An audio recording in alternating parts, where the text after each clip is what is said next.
Well, China and Russia had a press conference today, and they announced plans that they had been working on for quite some time, which I guess are being closer to being finalized now, to completely de-dollarize when it comes to bilateral Russo-Chinese trade. This means that rather than trading with one another using dollars as sort of the international currency, they're going to trade using each other's currencies. It's not clear exactly which one will be dominant in that respect. But the main point was that they're not going to be using U.S. currency. Now, some people are being a little too quick, I think, to say that, oh, here it is.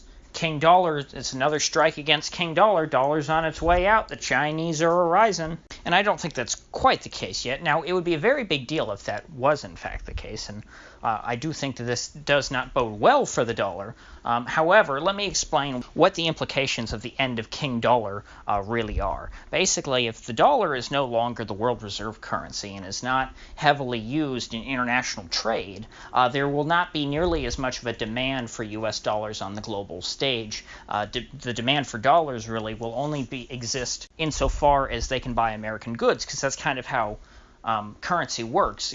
Currency is valued based on what you can buy with it. If you think about it, back with countries that have had problems with their currencies, like Zimbabwe, if someone hands you a Zimbabwe dollar, what could you have bought with that dollar? You could have bought, well, tobacco from Zimbabwe. There's not too many goods on the planet that you could get with that dollar. So therefore, when the Zimbabwean government decided to print a bunch of Zimbabwe dollars, well, all of a sudden you had all these Zimbabwe dollars and nothing to spend them on. And so that's how they ended up in a state of hyperinflation. The U.S., on the other hand, also, like Zimbabwe, prints a lot of money and then spends it on various things like government spending or on quantitative easing, bailing out the banks, trying to prop up the economy.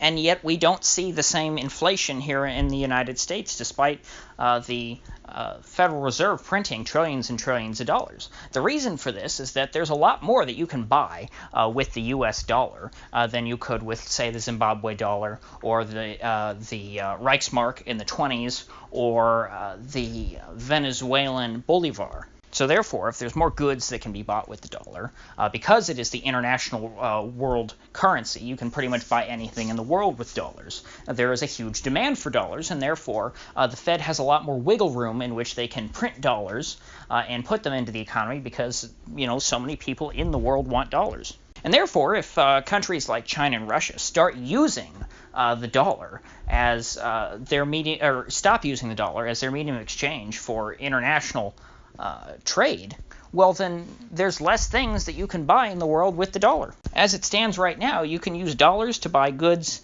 in the U.S. You can use dollars to buy goods and, of course, import goods from Italy. You couldn't physically go to Italy and, say, spend a dollar. But when it comes to being an importer and engaging in international trade, people use dollars.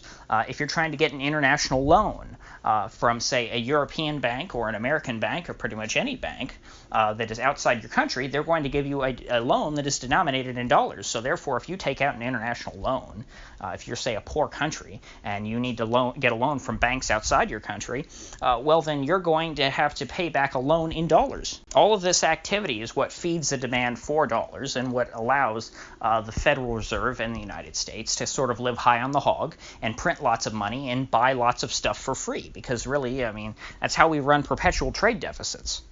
Now, if you look at the slice of the international economy, bilateral trade between Russia and China is a pretty small part of it. So this one act by China and Russia of choosing to not use the dollar for their bilateral trade, that's not going to have a big impact on the global demand for dollars. However, if China is able to continue to grow and exercise more leverage over other countries and get other countries to stop using the dollar and trade in something else like, say, the yuan, well, then this very well may start to affect the demand for the dollar globally. The biggest problem and hurdle I think that China has to overcome, though, is getting banks to make loans internationally in some currency other than the dollar. The Chinese themselves have quite a bit of dollar-denominated debt that they have to produce things and export and earn dollars to pay back. It's not like the Chinese can simply abandon the dollar tomorrow and stop using it if they wanted to.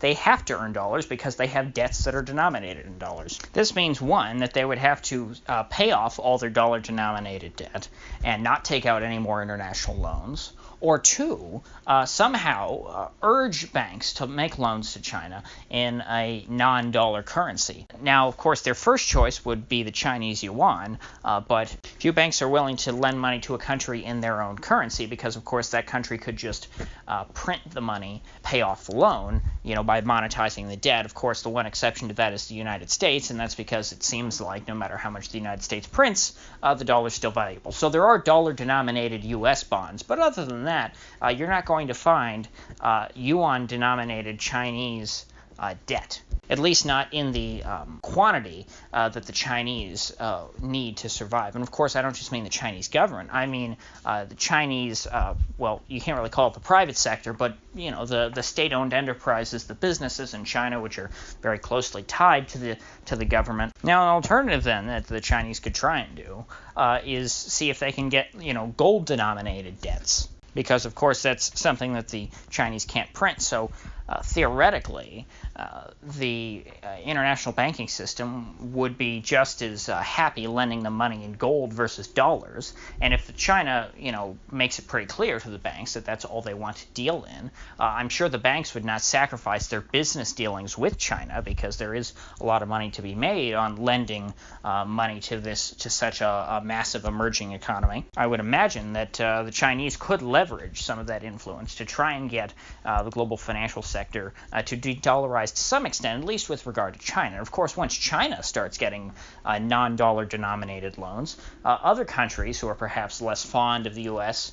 Will jump on the bandwagon. And it's at this point that the dollar may very well be in trouble. If we start to see this happening, whether it's gold or what have you, or some other currency, if we see non-dollar denominated debt being issued in large quantities in various countries around the world, we should become very concerned, because the U.S. has always been able to import goods very cheaply from the rest of the world, because the rest of the world has had to work very hard to earn dollars from American consumers that they could then use to pay back their debt. If that, however, is no longer the case, and they don't necessarily have to work to earn dollars, well, then these countries would not be as beholden to the U.S. as they currently are. The U.S. would lose its exuberant privilege, to borrow a term from a former president of France who described the U.S.'s role of issuing the dollar, the world reserve currency. It would be almost certain at this point that the dollar would become much more susceptible to increases in money supply. The Fed printing lots of money, like they did with QE, would probably lead to a good bit of inflation if this were the case and the dollar was no longer used in international finance. And of course, once that starts to happen, the dollar will cease to be the world reserve currency altogether. And we will essentially have to return to a time in which America lives within her means. And that won't be good for social cohesion, considering that American society is really sustained by our immense consumerism, in my opinion. And I think that if we see a sudden and rapid and substantial decline in the standard of living as a result of losing world reserve currency status, that would present a major shock to American society and could very well break down the very foundations of our society. I think that America has long forgotten what it's like to be a normal country. We are, however, still a long way away from that. If de-dollarization is going to occur, it will not be without a fight, because, of course, dollar supremacy is maintained in large part by U.S. military intervention around the world, and I don't mean necessarily that the U.S. just invades countries that don't want to use the dollar.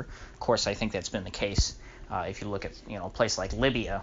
But I mean, really, the security of the dollar itself is the dollar is as trusted as it is in large part because the U.S. government is the most powerful organization on earth. So pieces of paper issued by that organization are seen to be the safest of all fiat currencies. It would make sense that since fiat currency is backed by the power of the state, that the most powerful state on earth would have the most powerful currency. That means that we're going to have a lot of warning signs before we really get to the end of King Dollar. What we're witnessing very well could be the start of the end of King Dollar. However, it very well may not be. We'll have a lot of steps along the way that we'll have to get there. This is not necessary. This is a necessary, but not a sufficient condition for the dollar, to go away. Obviously, the dollar will go away eventually with respect to its role in the international financial system, but we don't really know when that may occur. I think that a major test will be during the next recession. If the U.S. manages to sufficiently harm the dollar, if perhaps QE4, the next round of quantitative easing, is too intense, perhaps we'll do some damage to the value of the dollar internationally, and even the immense demand for dollars on the global stage will not be enough to soak up all these dollars that are being printed, but we'll just have to wait and see. If you got anything of value out of this video, I'd appreciate you clicking that like button and subscribing. And if you do subscribe, please do click the bell, because I do upload every day, and I'd like to see you back here tomorrow.